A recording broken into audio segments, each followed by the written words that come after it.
Isipin mo na lang, isang batang isinilang na wala ng pag-asa sa mundo, si Kaban ay isang pangit, wasak, at dukhang bata na isinumpa ng walang hanggang basbas ng Demon God para burahin ang dugo ng sangkatauhan, at mula pa sa kapanganakan niya ay itinapon na siya para mamatay. Lumaki siya sa kamay ng isang foster mom na ginawa lang siyang alipin sa bukid at hindi nagtagal ay sunod-sunod na misteryosong namatay ang mga hayop sa kanilang baryo, kaya para takpan ang lahat, umupa ang babae ng mamamatay tao para tuldukan ang walang kwentang buhay ni Kaban. Nang dumating si Yetero, imbes na patayin siya ay inalok niya si Kaban na maging tagasilbi niya, at doon palang naranasan ni Kaban na maligo matapos ang ilang taon. Sa loob ng kwarto, nagpakilala si Yetero bilang isang detective ng mga misteryosong pangyayari at tinanong siya kung may napansin ba siyang kakaiba sa baryo, kaya inamin ni Kaban na siya ang nagtatapon ng mga bangkay ng hayop at palagi niyang nakikitang inangat-ngat ang mga laman nito ng isang halimaw, at napansin niyang laging nangyayari iyon tuwing umaga matapos ang new moon. Sinabi niya na mauulit-ulit ito pagkalipas ng 5 araw, kaya habang naghihintay ay sabay silang nagtrabaho sa bukid at unti-unting naging magkaibigan, kahit naiinggit ang walang silbing pinsan ni Kaban dahil ngayon lang ito nagkaroon ng kaibigan. Habang lumilipas ang mga araw, magkasama silang gumagala sa baryo at gabi-gabing nagkukwentuhan tungkol sa mga buhay na hindi nila naranasan. Isang araw, napansin ni Yetero ang kwintas ni Kaban at nalaman niyang iyon lang ang iniwan ng mga magulang niya bago sila nawala. At nang suriin ito ni Yetero ay napagtanto niyang isa itong Lifestone, patunay na hindi siya iniwan dahil isang banal na bagay ang ipinagkatiwala sa kanya. Nang tanungin siya kung gusto pa ba niyang makita ang mga magulang niya at sinabing kaya niya silang hanapin, nag-alinlangan si Kaban kung handa ba talaga siya. Sa gabi ng new moon, habang hinihintay niya si Yetero ay nilapitan siya ng pinsan niyang si Shiro at sinigawan siya dahil inagaw daw niya ang pagkakataong makapunta sa Tokyo, at lalo pa siyang ininsulto nang ipaalala na iniwan siya ng mga magulang niya at wala siyang silbi sa mundo, pero mariing sinabi ni Kaban na hindi siya iniwan. Nalalong nagpagalit kay Shiro. Nang abluti ni Shiro ang kwintas niya ay sinuntok siya ni Kaban, at doon nagising ang kapangyarihang demonyo sa loob niya, nauhaw siya sa dugo, pero nang makuha niya ulit ang kwintas ay bumalik siya sa anyong tao. Pagdating ni Yetero, inamin ni Kaban na siya ang halimaw, pero nang makita ni Yetero na kontrolado niya ang sarili niya ay ipinaliwanag niyang may mga demon na tinatawag na kimono na nakikisama sa mga tao para magkaanak ng demonyo, at isa raw si Kaban sa mga Hono. Mga nilalang na walang dugo at may kakayahang maging immortal. Inamin din ni Yetero na hindi rin siya tao, naglabas siya ng baril mula sa usok at ipinaliwanag na ang Lifestone ni Kaban ang pumipigil sa uhaw niya sa dugo, kaya sigurado siyang hindi si Kaban ang pumatay sa mga hayop at ang totoong halimaw ay nasa labas pa rin. Samantala, tumatakbo si Shiro sa gubat at nang magtago siya sa isang kamalig ay inatake siya ng 2 ghoul, pero napatay ni Yetero ang isa at tinulungan naman ni Kaban ang isa pa. At sinabihan siya ni Yetero na ang tanging paraan para patayin iyon ay pugutan ng ulo. Sa isang iglap ay binali ni Kaban ang leeg ng halimaw bago tuluyang putulin ang ulo nito, at nang mapansin nila ang kagat sa katawan nito ay nakita nila ang isa pang ghoul na kumakain ng hayop.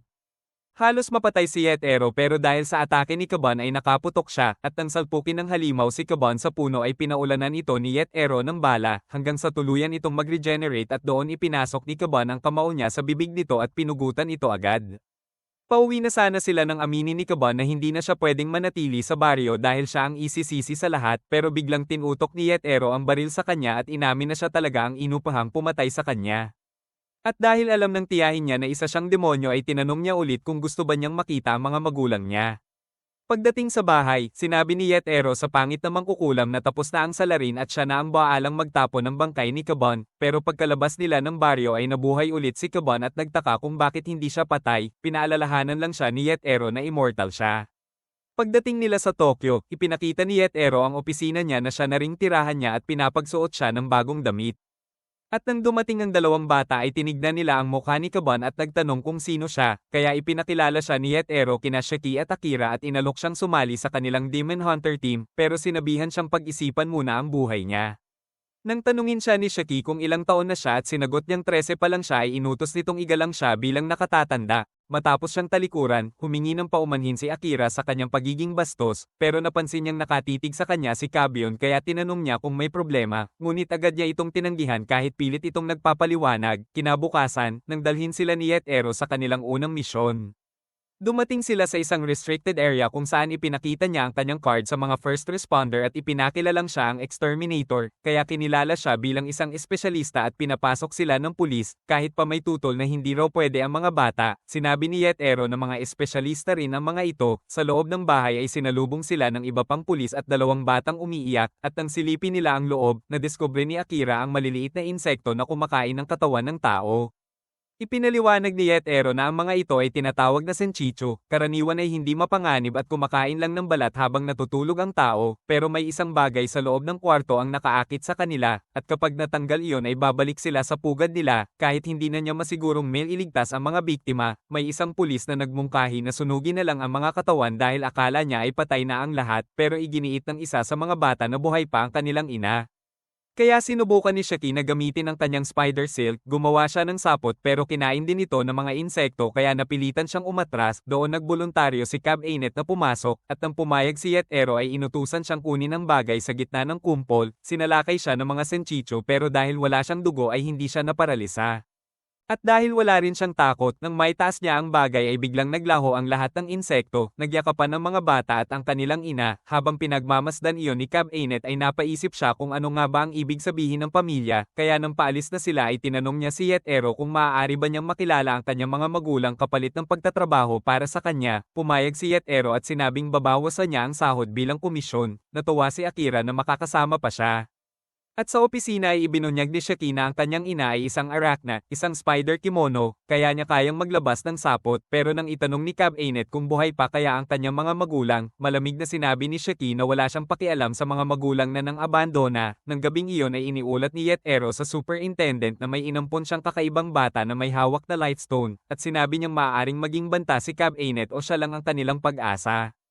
Kinabukasan ay inutusan niya si Shaki na ihatid si Cab Ainet sa superintendent bilang bagong miyembro. Kahit hindi gusto ni Shaki ang babae, ipinakilala ni Yet Ero ang pangalan nitong inari at binigyan pa si Cab Ainet ng anteng-anteng para sa swerte. Habang naglalakad sila sa lungsod ay namangha siya sa dami ng tao, at muntik pa siyang hilahin ni Akira papasok sa kafe, ngunit pinagalitan sila ni Shaki na magmadali. Pagdating sa police station ay hinarang sila ng isang pulis na nagsabing masyadong abala ang superintendent para sa mga batang tulad nila.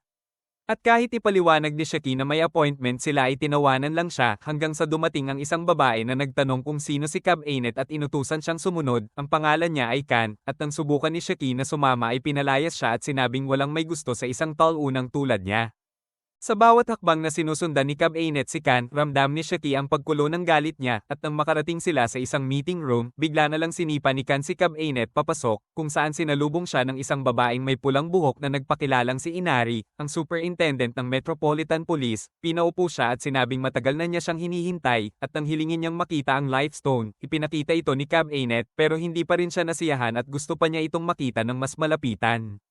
Ipinaliwanag ni Inari na ang mga kimono ay nabubuhay sa mental, pisikal, emosyonal, at iba pang enerhiyang nagmumula sa tao. Doon sila kumukuha ng lakas, at inamin niyang nasa kabilang panig siya ni Yet Ero, pero para raw sa kapakanan ng mga tao ay pumayag silang maging pansamantalang magkaalyado. Ngunit nagbago ang lahat nang lumitaw ang Lightstone, dahil kung mayroon nito ay hindi na nila kailangang umasa sa tao bilang pagkain, at sa isang iglap ay pinugutan ni Kan si Cab Ainet. Iniutos ni Inari na kolektahin ang ulo at itapon ang katawan. Kaya lumitaw ang dalawang pulis para gawin ang maduming trabaho, pero nang subukan ni Inari na buhatin ang malita ay napansin niyang sobrang bigat nito, kaya inalok ni Kan na siya na ang magdala. Tinawag pa siya ni Inari na good girl na ikinahiya at ikinatuwa ni Kan. Kumbinsido si Inari na kapag na-mass-produce ang Lightstone ay matatapos na ang lahat ng problema nila, kaya sinabi niya kay Kan na aalis muna siya para imbestigahan ito, at bago tuluyang umalis ay inutusan niyang patayin sina Shaki at Akira. Samantala sa reception ay kabado na si Shaki dahil pakiramdam niya ay may mali, pero biglang lumitaw si Cab Ainet sa harap nila. At nang tanungin ni Akira kung ano ang laman ng malita ay sinabi nitong ihahatid niya pa raw iyon kay Inari, pero napansin ni Akira na may kakaiba sa kanya, at nang banggitin ni Shaki na baka niloko sila ng pangit na catgirl ay tuluyan nitong binawi ang disguise niya at nagbanta na papatayin silang lahat. Tumalon siya sa railings at nagsimulang magpakawala ng apoy mula sa buntot niya. Habang iniisip ni Shaki kung saan ba talaga napupunta ang utak ng babaeng ito, iginiit naman ni Kan na lahat ng tao at bagay ay pag-aari ni Inari. At napagtanto ni Shaki na kontrolado ng ilusyon ng buong police station, kaya tinawag niyang pinakamababang uri ng basura si Inari, lalong lumakas ang mga atake ni Kan hanggang sa mapilitan si Shaki na ipagtanggol silang lahat, at nang sabihin ni Kan na wala na silang takas ay inagaw ni Shaki ang Melita, pero nang buksan ito ay bumungad ang ulo ni Cab Anet, dahilan para mawala ng malay si Akira, natarante si Kan sa pagkawala ng Melita at sa takot na hindi na siya tatawaging good girl. Nag-anyong fox siya sa sobrang galit at sinimulang hanapin ang mga tumakas habang paakyat sa hagdan si Shaki ay nagpasalamat sa kanya si Cab Anet at hiniling na ihagis siya papunta kay Kan dahil kaya niya raw itong pabagsakin. Kahit na mukhang baliw ang ideya ay naniwala si Shaki at nang sumugod si Kan ay inihagis niya ang ulo ni Cab Anet na agad kumagit sa laman nito. Napansin ni Shaki na biglang nawala ang apoy at habang muling binubuo ni Cab Anet ang kanyang katawan ay ibinigay sa kanya ni Shaki ang kanyang jacket. Matapos silang makalabas ng station ay sinalubong sila ni Ero na nagsabing inaasahan na niya ang mangyayari at ililigtas niya sana sila kung hindi sila nakatakas, samantala si Inari ay nakasakay na ng taxi at habang hinahangaan ang Lifestone at iniisip kung gaano kalaki ang kikitain niya ay bigla itong nag-anyong Buddha.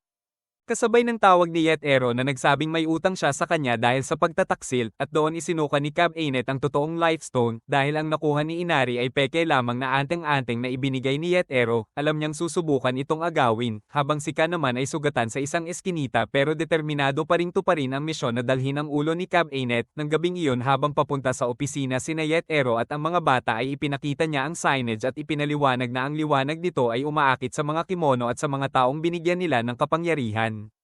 Kaya sila nakakakuha ng trabaho, at doon nila napagtantong buhay pa rin si Inari. Bigla nilang nakita si Kan na sumusunod pero sa sobrang pagkahumaling sa ulo ni Cab Anet ay bigla itong nawala ng malay. Sa opisina ay nagising siya habang kumakain ng pizza at iginiit na kailangan niyang tapusin ang misyon dahil isa siyang good girl, pero pinigilan siya ni Ero at nang mapansing delikado ang babaeng ito ay iminungkahi ni Shaki na pabagsakin na lang siya. Subalit napagtanto ni Ero na bulag ang katapatan niya kay Inari at pinagalitan pa siya sa masamang asal dahil sa pagtayo sa mesa.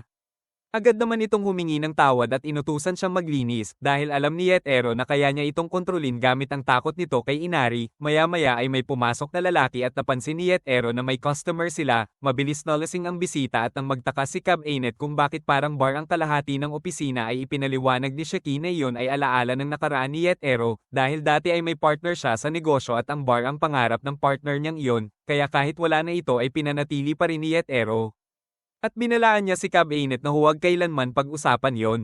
Nang magkwento ang lasing na lalaki tungkol sa babaeng gusto niya kahit wala siyang alam tungkol dito ay sinabi niyang mahal niya ito, kaya tinanong ni Cab Anet si Ero kung ang pag-unawa sa pag-ibig ay makakatulong para maintindihan niya ang kanyang mga magulang at kung mahahanap niya rin ba ang pag-ibig sa pagtulong sa isang tulad niya, at dahil gusto ni Ero na siya mismo ang makahanap ng sagot ay ibinigay niya kay Cab Anet ang kaso at inutusan sina Shaki at Akira na suportahan siya.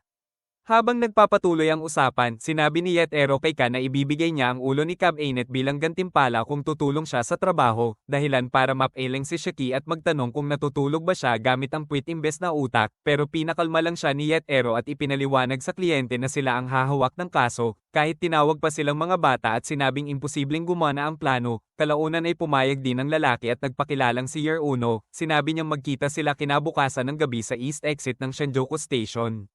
At bago umalis ay bigla niyang hinuli ang isang daga at ipinakita ang bag niyang puno ng mga daga dahil balak daw niyang ibigay iyon sa babaeng gusto niya, pero ipinaliwanag ni Ero na ang crush niya ay may kakayahang feline possession na nagbibigay sa kanya ng kakayahang mag-anyong tao at mang-akit ng mga tao. Kinabukasan ng gabi habang naghihintay sila sa Target, ipinakita ni Year Uno ang litrato ng babae at sinabing Mau ang pangalan nito, at nang makita nila ang isang pasang may dalawang buntot ay agad naisip ni Shaki na iyon na ang hinahanap nila dahil pusa lang ang kayang umakit ng daga. Sinundan nila ito sa isang eskinita at kinausap ni Cab Anet ang pusa, sinabing galing sila sa counseling office at tinanong kung si Mau nga siya. Diretso niyang ipinaliwanag na ang kliyente nila ay umiibig sa kanya at gustong malaman ang lahat tungkol sa kanya. Bigla itong nag-anyong tao at sinabing may pwesto na raw sa puso niya ang lalaking iyon, ngunit biglang lumitaw ang tatlong pangit na pusa at ipinaliwanag ni Mau na mga dati niyang kliyente ang mga ito. Nagtaka siya kung bakit hindi pa nagiging pusa si Year Uno kung talagang tinamaan na siya ng pang-aakit, ngunit ipinaliwanag ni Cab Anet na tunay ang nararamdaman ni Year Uno para sa kanya. Habang tinatawanan ni Mao ang kahabag-habag na lalaki ay biglang sinunggaban siya ni Kan mula sa likod at dinala kay Year Uno. Hiniling niyang sabihin nito ang gusto niya, kaya ipinakita ni Year Uno ang Reg Along dala niya at buong pusong sinabi na si Mao ang unang liwanag sa buong buhay niyang walang halaga dahil mula pagkabata ay kinutya at binaliwala ang kanyang mukhang daga, nakiusap siyang gawing pusa at hayaan siyang mabuhay para sa kanya magpakailanman, mga salitang nagpahinto at nagpatahimik kay Mao. Makalipas ang ilang oras ay bumalik sina Cab Ainet sa opisina at inutusan ni Yetero si Kan na pumikit, gamit ang isang kahel ay gumawa siya ng peking ulo para maibigay sa kanya, kahit nag-alala si Shaki na baka malaman nito ang ilusyon. Kinabukasan ay ibinalita ni Yetero na naging magkasintahan sina Year Uno at Mao at ipinakita pa ang litrato nilang magkasama, bagay na muntik ng isuka ni Shaki. Pagkatapos ay ipinaalam ni Yetero na may bagong kaso, may mga construction worker daw na misteryosong namamatay sa ilog sa ilalim ng Shibuya kaya kailangan nilang imbestigahan. Makalipas ang ilang oras ay dumating sina Cab Ainet sa ilog at sumunod si Akira na naka-containment suit pero nadulas agad. Habang lumalalim sila sa sewer ay biglang dinakip ng higanteng palakang kimono si Akira, mabilis na naghagis si Cab Ainet ng bakal at nailigtas siya, bago pa umatake muli ang halimaw ay kinagat ito ng aso ni Yetero at bumalik sa tubig. Nakita nila ang pouch na may sulat at bote ng dugo, nalaman nila na ang mga palakang kimono ay nawala na ng katinoan at nagsisimulang kumain ng tao kaya kailangan silang lipulin at pwede silang akitin gamit ang dugo. Handa na si Cab Ainet at inutusan si Akira na ibuhos ang dugo sa ilog. Agad nagsilabasa ng maraming palaka at nagsimula ang labanan, habang inililigtas ng aso si Akira ay nanginginig siya sa takot, ngunit nang muli siyang mailigtas ni Cab Ainet ay napaisip siya kung bakit siya napakahina. Naalala niya ang sinabi ng kapatid niya na tanggapin ang pagiging mahina pero sa pagkakataong iyon ay nagpasya siyang magbago, nagising ang likas niyang kapangyarihan at nagyelo ang buong paligid, pati si Cab Ainet ay naipit sa yelo, pero pinuri siya ni Cab Ainet at sinabing kahanga-hanga ang ginawa niya. Dahilan para matuwa si Akira, ilang araw ang lumipas at habang naglilinis si Cab Ainet ay naalala niya ang babala ni Yetero na huwag bubuksan ang pintuan sa dulo ng hallway, ngunit habang iniisip niya kung paano ililipat ang mga kahon ay biglang may kamay na humila sa kanya papasok. Nang mapansin nilang nawawala siya at makita ang map sa hallway ay nagmadaling pumunta roon sina Shaki at Yetero, at sa loob ay nakita nila si Cab Ainet kasama ang isang lalaking nag-utos sa kanya na magsilbi ng tubig at pagkain.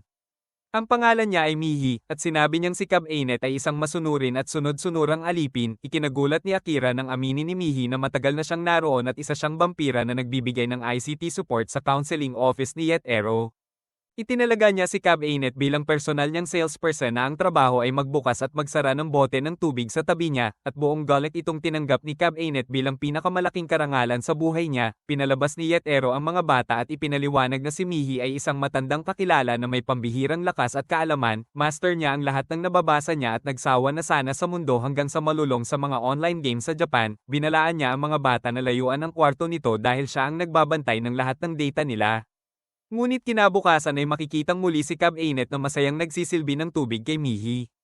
Isipin mo ito, nagsimula ang lahat ng binalaan ni Shaki si Mihi na huwag gawing alipin si Cab Ainet, pero imbes na umatras, hinamon sila ni Mihi ng arm wrestling at nangakong palalayain si Cab Ainet kapag nanalo sila. Tinanggap ni Shaki ang hamon pero sa bawat subok niya ay talo agad siya. Kahit si Kabon na sumubok ay natalo rin sa mismong umpisa pa lang ng gabing iyon habang naglalakad si Cab Ainet sa kalsada.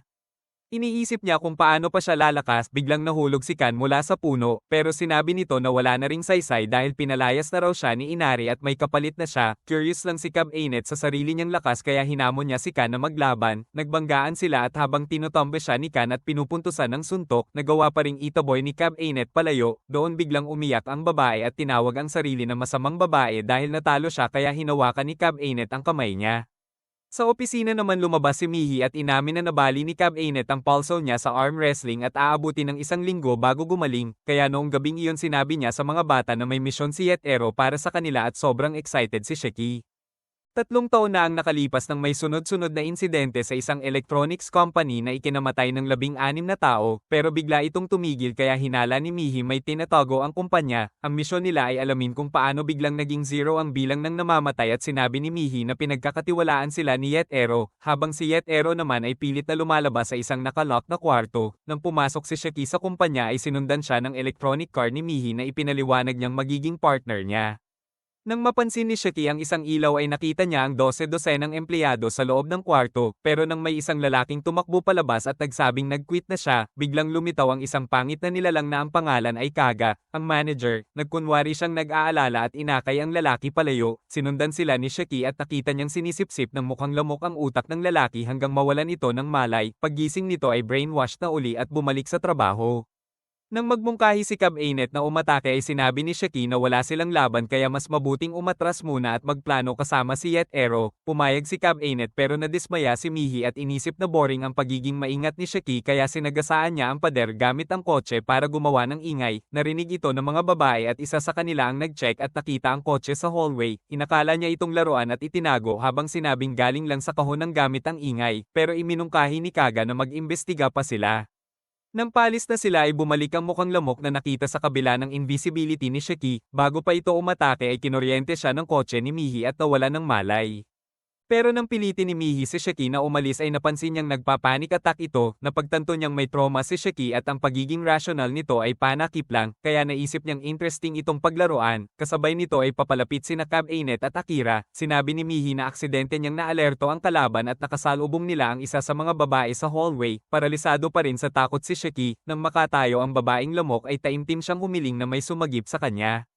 Samantala tinalo na ni Cab Ainet ang isa pang babae at hinihila ito sa buhok papunta kay Shaki. Sinabi niyang kakayanin na niya mag-isa. Sinamantala ni Mihi ang pagkakataon at sinabi kay Shaki na may tiwala sa kanya si Cab Ainet at ano kaya ang iisipin nito kapag nalaman niyang isa lang siyang talunan. Nagalit si Shaki at nasira ang laruan niya, pero nang mapansing nakakagalaw na uli siya ay naiwasan niya ang atake ng kalaban. Inakala ng babae na tumatakas siya kaya tinaasa nito ang sensitivity at hinanap siya. Habang pinapanood lahat ito ni Mihi sa opisina, nang maunawaan niya ang plano ni Shaki ay naamoy na siya ng babaeng lamok sa paligid, pero nang umatake ito ng walang direksyon ay naipit siya sa mga sapot at lumantad si Shaki na nasa kisamelang pala mula kanina. Tumalon siya at tinamaan ang mga mata ng kalaban kaya ito ay nawala ng malay, pero bumagsak rin siya sa sobrang pagod. Naalala niya ang sinabi ni Yet Ero noon na may nalaman ito tungkol sa mga magulang niya. Kahit tinanggihan niya noon ang usapan ay napaisip siya kung handa na ba siyang harapin ang nakaraan. Dumating sina Cab Ainet at Akira at pinuri siya. Agad nilang tinali si Kaga. Nang tanungin ni Akira ang susunod na hakbang ay iminungkahi ni Cab Ainet na tapusin na sila at pumayag si Shaki. Biglang dumating ang huling babae na ang pangalan ay Nika. Pinagalitan niya ang dalawa at humingi ng paumanhin para sa kanila. Iminungkahi niyang ituring na lang lihim ang lahat kapalit ng buhay nila, pero sinabi ni Cab Ainet na hindi sila aalis kahit pa mas pangit pa ang mukha niya kaysa sa puwitan nito at haharangyan niya ito para sa sarili niyang dahilan. Sinubukan ni Kaga na balaan si Nika na mas malakas si Cab Ainet pero sinipsip nito ang utak ng babae hanggang maubos ang buhay. Nang simulan niyang sipsipin si Kaga ay naghalo ang kanilang lakas at nagmetamorphose siya bilang isang may pakpak na lamok. Sinabi niyang hindi niya hahayaang sirain ang mahal niyang imbakan ng pagkain. Umatras man si Shaki ay naiwasan niya ang mga sapot at nahuli si Cab Ainet bago niya tamaan ang vital points. Kahit anong sipa ni Cab Ainet ay walang epekto at doon niya napagtantong mas malakas ito, saka siya sinaksak diretso sa puso. Desperado si Shaki na iligtas siya at sumugod, pero itinumba rin siya ng halimaw. Kung akala mo tapos na ang laban, dito pa lang talaga nagsisimula ang bangungot. Nang subukan ni Akira na ilabas ang ice powers niya ay doon niya napagtanto na kailangan muna niya ng tubig. Pero hindi na siya umabot pa dahil pinatulog siya ng babaeng lamok. Naiwan si Cab Ainet na mag-isa at agad niyang naisip na kapag natalo siya ay tiyak na papatayin ni Nika sina Shaki at Akira. Pilit siyang lumaban pero sa sobrang higpit ng hawak nito ay unti-unting nababali ang mga buto niya. Napagtanto ni Mihi na mali ang ginagawa ni Cab Ainet kaya sinabi niya na hindi sapat ang lakas ng isang tao lang at kailangan niyang gamitin ang lakas ng kanyang kimono. Hinikayat niya itong sundin ang instinct at alamin kung ano ang pinakamahalaga sa kanya. Doon napagtanto ni Cab Ainet na ang gusto niya ay talunin si Nika at iligtas ang mga kaibigan niya at ang sentro ng instinct na iyon ay ang kanyang puso.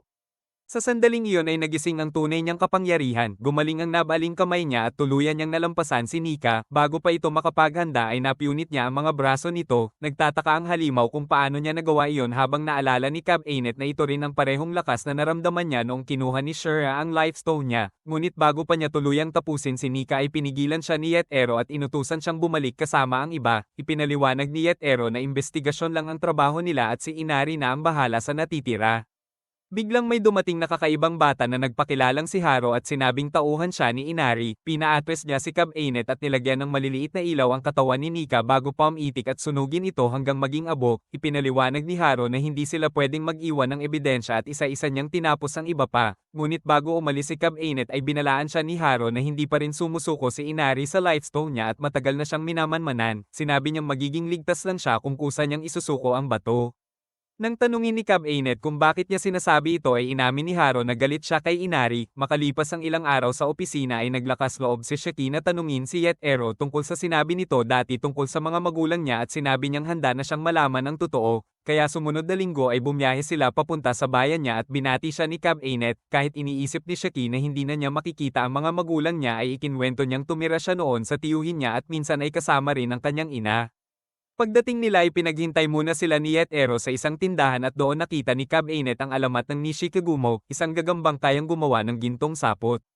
Pero para kay Shiki ay parang wala nang mas pangit pang kwento, napansin niya ang isang babaeng nakatitig sa kanya ngunit agad itong tumakbo palayo at nagbiro si Akira kung paano raw nakayanan ng babae ang mukha niya. Dumating si Yetero kasama ang tiyuhin ni Shiki at nagpakilalang si Hakiyo. Sa tabing ilog ay ikinwento ni Hakiyo kung paano nila nakilala ang ina ni Shiki habang nagsasaliksik ng alamat ng Kinchigo. Ngunit hiniling ni Yetero na bigyan sila ng pribadong oras at makalipas ang isang oras ay bumalik si Shiki sa tindahan at inamin na patay na ang mga magulang niya.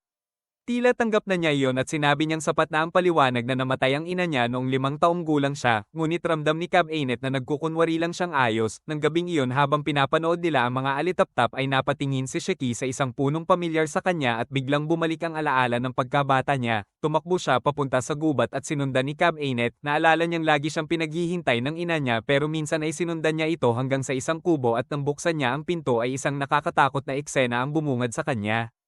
Pagdating nila roon kasama si Haro ay wala na ang laman ng kubo maliban sa isang sirang sireng. Ipinaliwanag ni Haro ang isang lumang kimono incident tungkol sa hilang silk na hinahabi sa loob ng katawan ng tao at nilikha ng isang tao na kalaunan ay pinatahimik ni Inari at isinama sa blacklist niya. Kasabay nito ay kinausap ni Yetero si Hakiyo at doon isiniwalat ni Haro na si Hakiyo mismo ang taong nasa blacklist dahil ginamit niya ang kapangyarihan ng kimono para sa sariling kasikatan at kayamanan.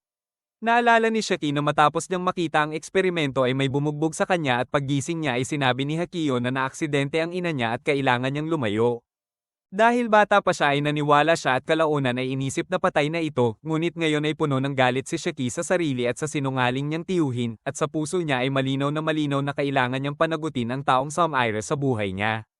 Kung handa ka nang malaman ang buong katotohanan, dito na tuluyang guguho ang lahat. Nang tanungin ni Haro kung balak ba talaga siyang patayin ni Shiki ay diretsahan niyang sinagot na oo, ngunit nang tanungin niya si Cab Ainet kung pipigilan siya ay tumanggi ito.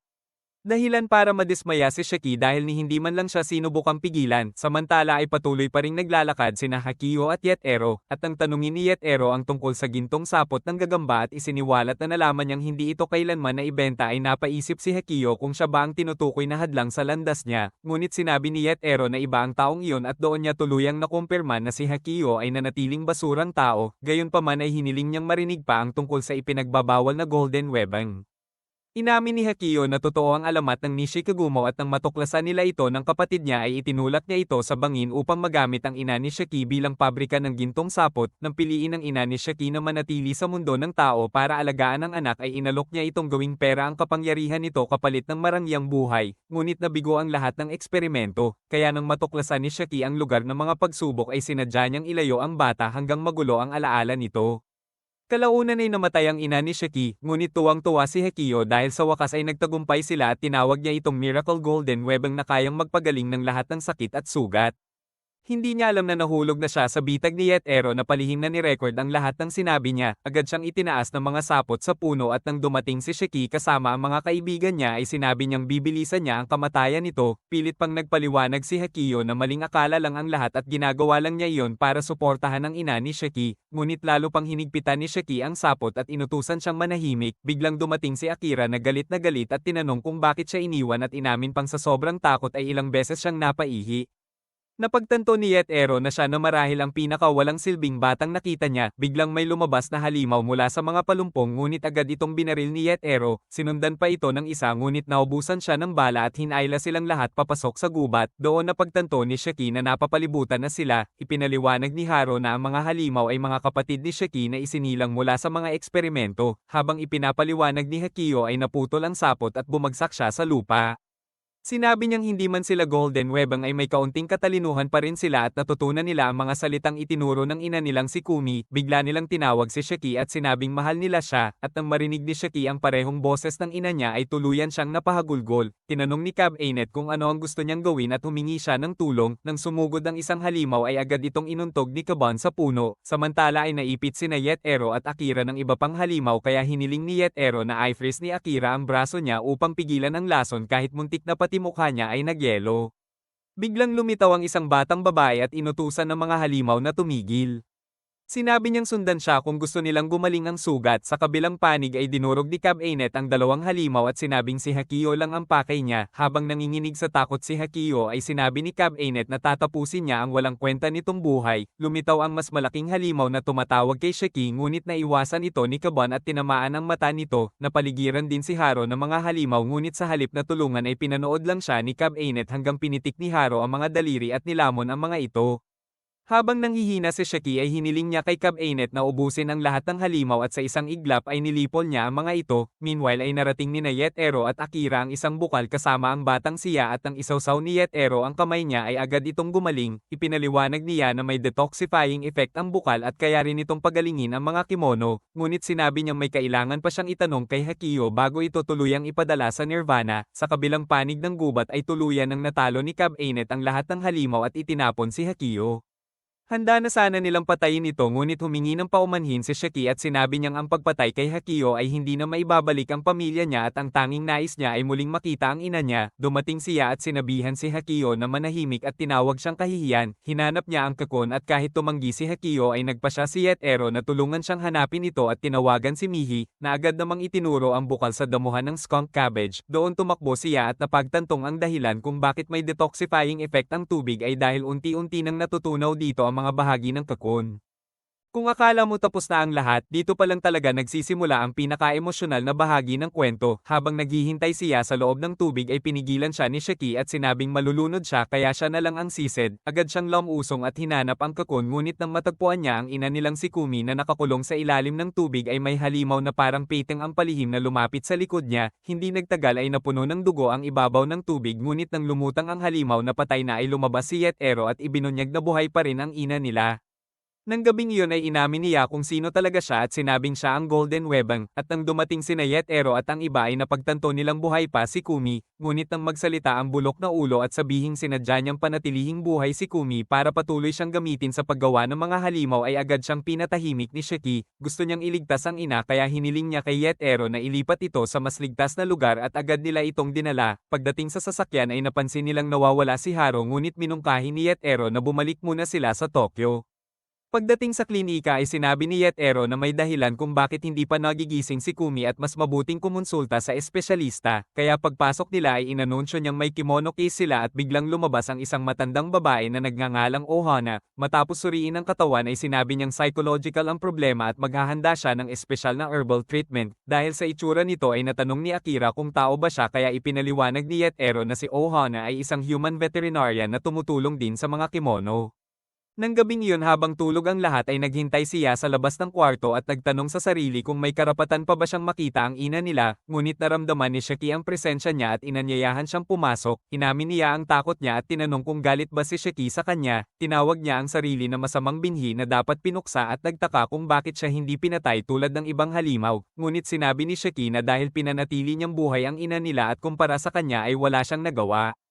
Sinabi rin niyang masaya siyang nakilala siya, napaiyak siya at nagtanong kung pwede ba siyang tawaging kuya, ngunit bago pa makasagot si Shiki ay nagmulat ng mata si Kumi at nang makilala ang mga anak ay sinabi niyang masaya siyang makita silang ligtas, dahilan para tuluyang umiyak siya. Makalipas ang ilang araw sa opisina habang nag-aalmusal sina Yetero at ang mga bata ay sinabi niyang may trabaho ulit sila ngunit napansin nilang wala si Shiki at naalala nilang sinabi niyang magpapahinga muna siya kasama ang pamilya. Inakala nilang magre-resign na siya bilang Komonoist ngunit bigla siyang dumating at tinanong kung bakit mukha silang may sakit. Sinabi niyang hindi pa ayos ang lahat kaya bumalik siya at pananggakuan si Cab Ainet na hindi siya aalis hanggat hindi niya natutulungan itong mahanap ang mga magulang nito. Biglang pumasok siya na parang modelo at nagtaka sila sa bilis ng pagbabago niya kaya ipinaliwanag ni Shaki na aalagaan niya siya sa araw na iyon. Ibinahagi niya na magtatrabaho siya kay Ohana at balak niyang magtayo ng sariling chemopathy clinic gamit ang kapangyarihan ng kanyang sapot. Tinawag ito ni Shaki na tikang time bomb at nang hingan niya ng tulong si Cab Ainet ay sinabihan siyang magkabuhay naman. Humanga siya kay Cab Ainet at nang maalala niyang mag-isa nitong tinalo ang mga halimaw ay tinanong kung may girlfriend ba siya at niyaya siya sa date. Pumayag si Cab Ainet at tuluyang hinimite si Shaki sa sama ng loob. Biglang pumasok si Kan at hinamon ulit si Cab Ainet habang masama ang tingin kay Ya. Ipinaliwanag ni Yetero ang misyon na may kimono na nagbabalat ng mukha ng mga babae at nang mahimatay si Akira ay siya ang nanguna. Ngunit nang yayain niya si Cab Ainet na sila lang ay napagtanto ni Kan na sumisingit siya kaya sumama rin. Pagdating sa Harajuku Station ay kumakapit pa rin siya sa braso ni Cab Ainet at nang paalisin sila ng pulis ay sinamantala ni Kan ang pagkakataon at sinabing tauhan niya ang mga pulis dahil subordinate siya ni Inari. Ngunit nang ipakilala ni Cab Ainet ang sarili bilang bahagi ng Strange Counseling Office ni Yetero ay tinulungan sila ng pulis. Nang maamoy ni Cab Ainet ang kimono ay nagmarcha si Kan at nang balaan siya ay sinabihan niya itong manahimik. Iminungkahi ni Cab Ainet na iwan na siya ngunit biglang hinayla siya ng isang hindi nakikitang nilalang. Agad sumuntok si Cab Ainet at tinamaan ito at nailigtas siya. Nang dumating si Kan ay nagpakita ang kimono at inamin nitong gusto lang nitong maging mas tao at lumapit sa mga tao ngunit dahil sa pangit nitong anyo ay nainggit ito at umatake. Napansin ni Kan na pareho sila ng nararamdaman kaya nagalit siya kay Ya at muntik na itong kainin ngunit sinalag ni Cab Ainet ang atake gamit ang sariling braso. Nang mapansing tinatakbuhan niya ang pagkakataon ay tumakas si Kan. Nang gabing iyon ay bumalik sina Cab Ainet at Ya sa opisina at ipinaliwanag na tinapos na nila ang trabaho at binalot niya ng sapot ang kimono para magmukhang tao. Ngunit sa kalagitnaan ng gabi ay sinilip ni Cab Ainet si Kan sa puno at inalag ito hanggang sa mahulog siya. Sa sandaling napansin niyang umiiyak na ang babae, agad niya itong pinigilan sa pag-akyat pabalik at habang sinasabi nito na tiyak na galit siya dahil gusto niyang kainin ang bata, ipinaliwanag ni Cab Ainet na siya ang nakababatang kapatid ni Shaki, pero wala talagang pakialam si Kan at sa loob ng puso ng babae ay may pakiramdam na parang kamatayan. Gayunpaman nang mahawakan siya ng kamay ni Kan ay gamaan ang pakiramdam niya kaya tinanong niya kung paano siya magiging number 1 nito. Pero inamin ni Kan na hindi rin niya alam, kahit ganoon ay nakiusap pa rin siya na sana ay palagi siyang damayan at aliwin tulad ng ginawa nito. Kinabukasan bumalik ulit si Ayer at sinabing gusto niyang maghapon kasama ang boyfriend niya, pero dumating din si Kan sa parehong oras kaya muli silang nagkatitigan at tinawag pa niya itong pangit na bata. Natakot si Akira na baka mauwi sa suntukan kaya sinabi niya kay Cab Ainet na pumili ng isa dahil iisa lang ang pwede niyang mahalin, kaya napilitan si Cab Ainet na magdesisyon. Makalipas ang isang linggo sa lungsod may isang lalaking pinabagsak ang isang kawawa pero nang tumigil siya ay kinorner siya sa eskinita at siningil ng $300 para raw sa dry cleaning. Imbes na matakot ay tinanong niya kung kilala ba nila si Yetero at ipinakita ang isang pangit na guhit at nang sabihin nilang hindi ay ginawang yelo ang isa sa kanila. Samantala sa opisina nagpapanik si Akira nang mapansin niyang punit ang plushie niya pero walang pakialam si Shaki at sinabi kay Kababyo na pinangalanan lang iyon ng batang tanga sa kapatid niya dahil kamukha raw ang mukha. Para masolusyonan ito iminungkahi ni Yero na ipagawa kay Mihi dahil may oras ito. Makalipas ang ilang oras matapos ni Mihi ay sinabi niyang nilagyan niya ito ng AI at namangha si Akira, pero nang magtaka siya kung bakit kusa itong napunit ay naisip niyang may kinalaman ito sa kapatid niya dahil noong bata pa sila ay sobrang lalim ng samahan nila at kilala si Akira bilang iyakin, hindi sila pinapayagang umalis ng nayon dahil sila ang Yukianoko, ang nag-iisang pares ng kambal na lalaki na ipinapanganak kada 100 taon at ni minsan ay hindi pa nila nakita ang mga magulang nila mula nang ipanganak. Sa opisina inutusan ni Yero ang mga bata na paghiwalayin ang labi ng minamahal ng Sandman na namatay sa dalampasigan, pero nang magtanong si Shaki kung paano nila paghihiwalayin ang buhangin sa buhangin ay sinabihan lang siya ni Yero na gamitin ang utak niya. Habang nag-iisip ang mga bata ay natisod si Akira at natambas sa mga bag, buong araw siyang nakabasag at nakasira ng kahit anong mahawakan niya kaya nang sumabog ang galit ni Shaki ay sinigawan niya ito at tinawag na walang silbi at pabigat na hindi naman Jin-Osto. Sinubukan mang maging mahinahon ni Kobet ay sinabi pa rin niya kay Akira na mas wala pa itong silbi kaysa sa kahit sinong nakilala niya at pakiramdam niya ay ipinanganak lang ito para maging ganoon, kaya sinabi niyang huwag na lang itong tumulong. Sa puntong iyon ay sapat na ang narinig ni Akira kaya nagpa siyang umalis, nag-iwan siya ng liham na nagbibitiw na siya at tumulak sa daan, pero habang iniisip niya kung saan pupunta ay napagtanto niyang wala siyang pera hanggang sa may makasalubong siyang lalaki at nakilala niyang kapatid niya itong si Yo. Naalala niya ang panahong natagpuan nila ang mga iniwang gamit ng isang tao at nangarap silang makarating ng Tokyo. Kaya inisip ni Akira na unti-unti nang nagkakatotoo ang pangarap nila at nagtaka kung saan sila tatanggo. Pabalik sa opisina ay tapos na sina Kaban at Shaki sa paghihiwalay ng buhangin at nang ipakita ni Yetero kay Kabyon ang liham ni Akira ay tinanong niya kung sa tingin nito ay wala talagang silbi ang bata. Nang sumang-ayon si Kaban ay sinabi niyang ayos lang maging talunan ang bata pero napagtanto ni Yero na kailangan nilang hayaan itong matutong mag-isa. Di nagtagal ay nabagot si Shaki at nag-isip ng pwedeng gawin para magsaya pero wala ring maisip si Kababyon.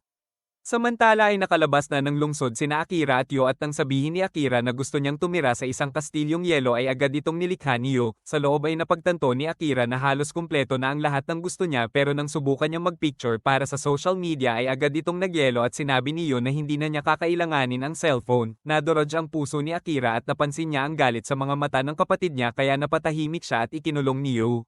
Sa opisina naman ay nasunog ni Shaki ang hapunan kaya lumabas si Kaban para bumili ng bago at doon niya napagtanto na kailangan nila ang galing ni Akira sa pagluluto. Pagbalik niya ay sinabi niya kay Shaki na hindi walang silbi si Akira kundi may silbi rin siya, at nang marealize ito ni Shaki ay inamin niyang sumobra siya, pero nang mag-isip sila kung paano hahanapin si Akira ay nakita ni Yatro sa internet ang kastilyong yelo. Pagdating nila roon ay nadatnan nila ang maraming tao at reporter at nang lumabas si Yo at binalaan ang lahat na lumayo ay binaril siya ni Yetero bago pa ito makapagsimula ng pag-atake. Nagsitakbuhan ang lahat at napagtanto ni Yo na si Yetero pala yon. Nang makita ni Yetero ang kapangyarihan niya sa yelo ay napansin niya ang bato sa puso nito at nang makita ni Kaba na kahawig iyon ng life stone niya ay ipinaliwanag ni Yetero na iyon ay isang null stone na nilagyan ng kimono power na nagdadala ng kamatayan. Nilikha ito upang sirain at muling buhayin ang tigang at wasak na lupa, kaya nang magtaka si Yetero kung ano na ang nangyari sa nayon niya ay bastos itong sinagot ni Yu pero nagpasalamat pa rin sa pag-aalaga kay Akira. Doon nila napagtanto na siya ang kapatid ni Akira pero nagpakawala si Yu ng snowstorm at tinanong kung sino ba sila sa buhay ni Akira. Sinabi ni Kaban na mga kaibigan sila at gusto nilang ibalik si Akira dahil tumakas ito. Sa loob ng kastilyo ay nag-project ang plushie ni Akira ng mga chat mula sa internet at tuwang-tuwa siya dahil trending ang litrato niya. Pero nang magtaka siya kung bakit tila lumamig ang kapatid niya ay ipinaliwanag ng plushie na may abnormal na reading sa life signs nito at sobrang baba ng temperatura sa paligid ng puso nito na unti-unting sumisira sa isip niya. Biglang lumitaw si Yo at tinawag si Akira pababa sa ibaba. Pero pagdating ni Akira, natagpuan niya ang kanyang mga kaibigan na nakapirming nagyelo sa yelo. Habang siya ay nagulat, sinabi ni Yo na sila ang lahat ng gusto niya at ipinaliwanag na narito sila para kunin siya, pero hindi niya papayag ang lumabas si Akira. Nang mabigla si Akira at muntik na masiraan, inisip ni Yo na baka may sakit ito kaya inalok niyang maghanap ng mint sa gubat at isinara ito sa loob. Mag-isa si Akira at nag-isip na patay na ang kanyang mga kaibigan, ngunit sinabi sa kanya ng plushie na buhay pa sila. At naalala ni Akira na hindi pwedeng patayin si Cobb. Ngunit nang inisip niya na baka mamatay rin sila kung mananatiling nagyelo, nagtanong ang clown kung paano niya ito matutunaw. Samantala, naghanap si Yo sa gubat para sa mint ngunit naalala ang nangyari noon dahil matapos siyang maging chief ng Snowy Village, araw-araw niyang iniisip kung bakit hindi si Akira ang napili sa halip na siya, pero hindi niya ikinwento sa kapatid ang lahat ng nangyari. Mula noong maging chief, nalaman niya lahat tungkol sa nayon, kasama ang Nullstone na may malaking kapangyarihan at pumapalibot sa nayon ng snowstorm para protektahan sila laban sa mga tao. Mahigit 200 kababaihan ang nangingibabaw sa nayon. Nanguhuli ng walang tulong ng lalaki at nagtatagisan ng lakas. Ngunit unti-unti nilang nilabag ang mga tabo, ipinakita ang mukha kay Yo, sinabihan siya ng sumpa sa kanilang pagkabulok at ipinadama ang galit at puot nila sa isa't isa. Sa kabutihang palad, ang init at kabutihan ng kapatid niya ang laging bumabalik sa kanya. Kaya kahit bumalik siya sa Ice Castle at sinabi ni Akira na kailangan niya ng asin para sa bathtub, hindi nagdalawang isip si Yo na kumuha para sa kanya. Ngunit nagtataka si Akira kung ano talaga ang nangyayari sa kanya. Iniisip na siya lang ang makakapigil kay Yo at makakasagip sa kanyang mga kaibigan. Dumating sina Inari at Haro sa labas at namangha sa kapangyarihan ng Nullstone na kumukuha ng buhay, ngunit nagtataka si Inari kung nasaan si Yo. Sa loob ng Ice Castle, nag-iisip si Akira kung paano niya matutunaw ang yelo ng kanyang mga kaibigan, ngunit sinabi sa kanya ng plushie na sobrang useless niya para gawin iyon. Biglang nagsimulang matunaw ang yelo at nang inig ang katawan ni Cobb, ang itaas niyang bahagi ay gumulong palayo. Ngunit agad rin itong nag-regenerate.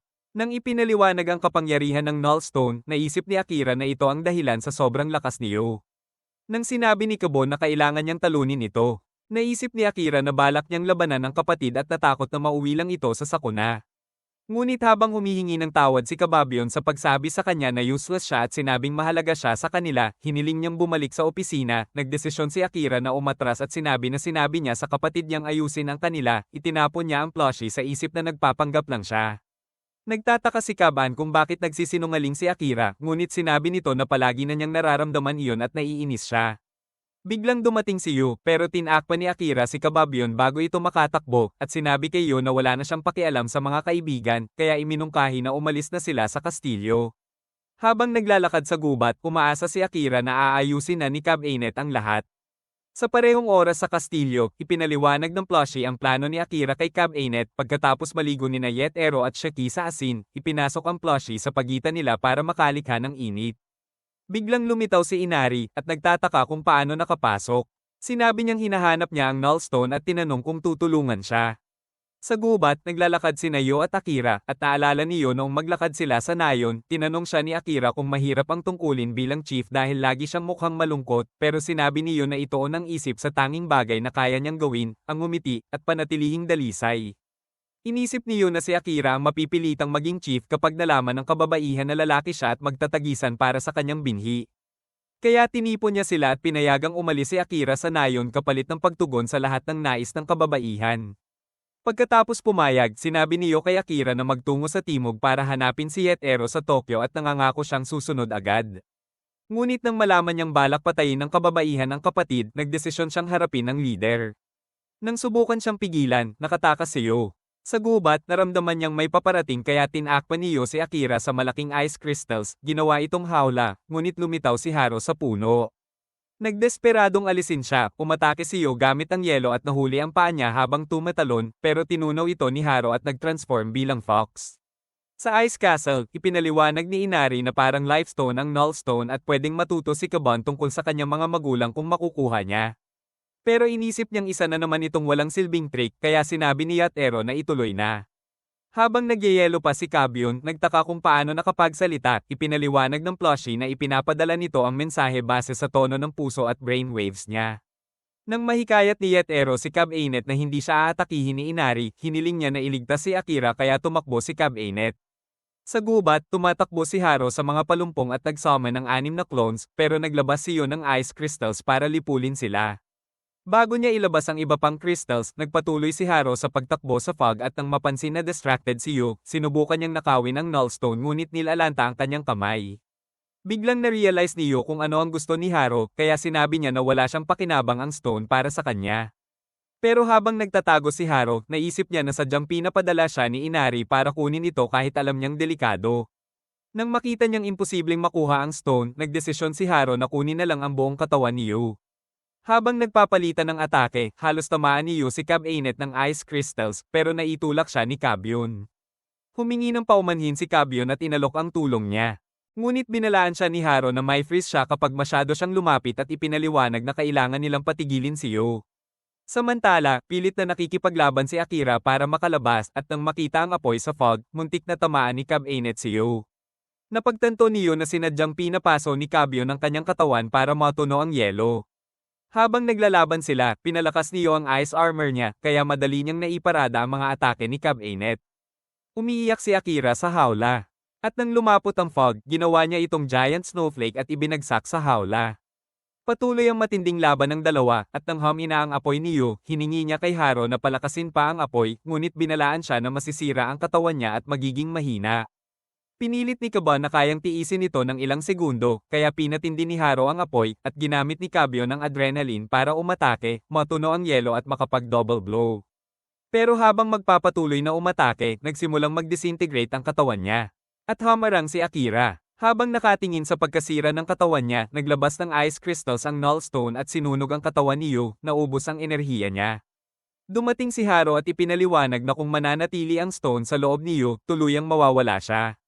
Habang nagre-regenerate si Kabon, sinabi niyang hindi niya hahayaan mamatay si Yu nang hindi muna tinatanong tungkol sa Nullstone at sinimulang hilahin ni Akira ito palabas. Nang ma-activate ang ice powers niya, nakita niya ang lahat ng alaala ni Yu. Kasama ang sandali na umakyat ito sa bundok para tawagin ang kapangyarihan ng Nullstone na nagdulot ng snowstorm na winasak ang buong nayon. Pinayuhan ni Kababan si Akira at lumabas ang Life Stone, nagtagpo ang dalawang bato at sumikat ang makukulay na liwanag sa kagubatan. Nagkagulo ang Ice Castle at nang makita ni Kaban na nag-fuse ang mga bato, dumating si Inari para kunin ito.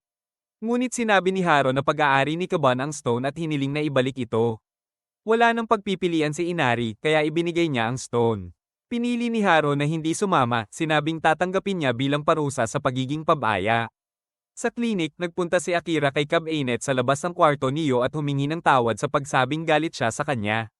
Natatakot siyang mamamatay silang lahat kung hindi niya sasabihin. Sinabi niya na mahal niya si Kaban kaya umiikot ang emosyon nila. Ilang minuto lang, nagkwento si Yu na winasak niya ang nayon pero nawala ang kontrol sa stone. Nang tanungin ni Kababan tungkol sa Null Stone at ang paghahanap sa kanyang mga magulang, sinabi ni Yu na nandyan ang Null Stone sa Snowy Village sa nakalipas na 1,000 taon. Nang tanungin kung narinig na niya ang tungkol sa kimono incidents, sinabi ni Kaban na hindi. Kaya ipinaliwanag ni Yetero na digmaan ito ng tao at kimono, 1,000 taon na ang nakalipas. Ngunit bahagi ng aral, ipinaliwanag na inayos ng kimono ang pakikitungo sa tao, kaya nakatira sila sa kanila. Ipinaliwanag ni UI na ginawa ang kimono stones para hindi na magkaroon ng conflict sa tao, at nilagyan ito ng kapangyarihan ng pinakamakapangyarihang kimono. Upang makahanap ng karagdagang sagot, iminungkahi ni Yetero na hanapin ang iba pang kimono stones para sa pahiwatig kung paano nakuha ng mga magulang niya ang stone. Samantala, desperado si Inari na makuha ang stone ni Cab-Anet, kaya sinabi niya kay Haro na ipapatawad siya ni Inari kung makuha niya ito mula kay Cab-Anet. Kinabukasan, habang maghahanap ng isa pang kimono stone, nag-alok si Shaki na manatili. Pero bago sila umalis, dumating si Kan at sinabi na gusto niyang sumama. Nagtataka si Kaban kung paano niya nalaman at naisip ni Yetero na pinapadala siya ni Inari para mag-spy pero pinilit ng babaeng iyon na hindi ito totoo. Nagpanggap si Yetero at pumayag na sumama siya. Kaya sinabi niya kay Cab-Anet na nagsisimula na sila sa kanyang paghahanap sa mga magulang at naglakbay silang magkakasama.